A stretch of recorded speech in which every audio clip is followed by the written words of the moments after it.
In the very beginning, it was really hard for me to say that I was in a cult. It was very hard for me to even wrap my head around it. But now these days, yes, I was in a cult. Kelly Thiel says it's no one's intention to join a cult, but years after her involvement with NXIVM, she's still picking up the pieces. I don't know how far I would have gone. I don't know if I had said yes and given collateral and then found out the next level of what was going on. What would I have done? If I had found the next level after that of being branded, would I have run out screaming? Now associated with secret societies, blackmail, body branding, and the infamous Keith Raniere, Thiel says her experience with NXIVM started much differently. They had this promise and this mission of purpose in the world. I jumped right in. I thought, this is the answer. This is just going to be the answer. It has to be the answer. In winter 2016, Thiel stumbled upon NXIVM's Executive Success Program.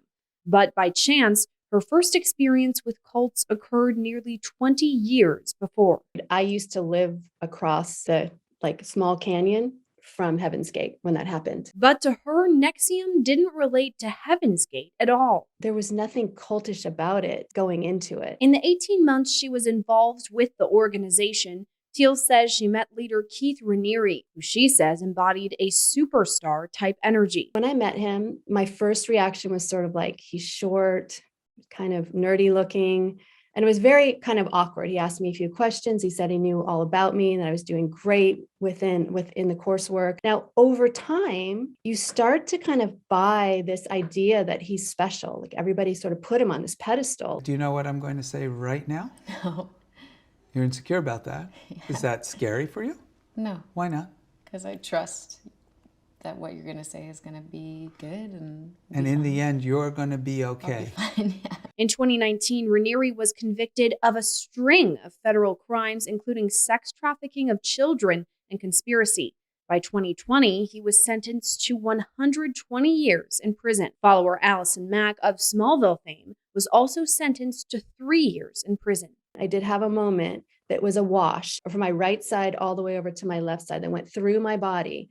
That was like this opening that just said, Keith is evil. Raniere, known as Vanguard to his followers, created the NXIVM self-help program in the 1990s, eventually masterminding the secret society called DOS. What appeared to be a women's self-empowerment group was really a front for creating sex slaves. When I saw that these slaves were giving the collateral, that word jumped off the page to me. And that's when I started putting two and two together. Thiel says she was recruited to join DOS, but later learned Raniere spearheaded the group. It required women to provide collateral on entry and brand themselves with Raniere's initials. I'm probably going to get flack on this, but they were good people. Allison Mack, I don't believe was a bad person. She did bad things, and she's paying for that now. I believe that many of the people that were involved at the higher levels were manipulated to some extent. In the years following her experience with NXIVM, Thiel now works to bring awareness to the prevalence of cults in America. There is no one person or one thing out there in the world that has the answer. It's inside. Reporting for Law&Crime Network, I'm Gillespie.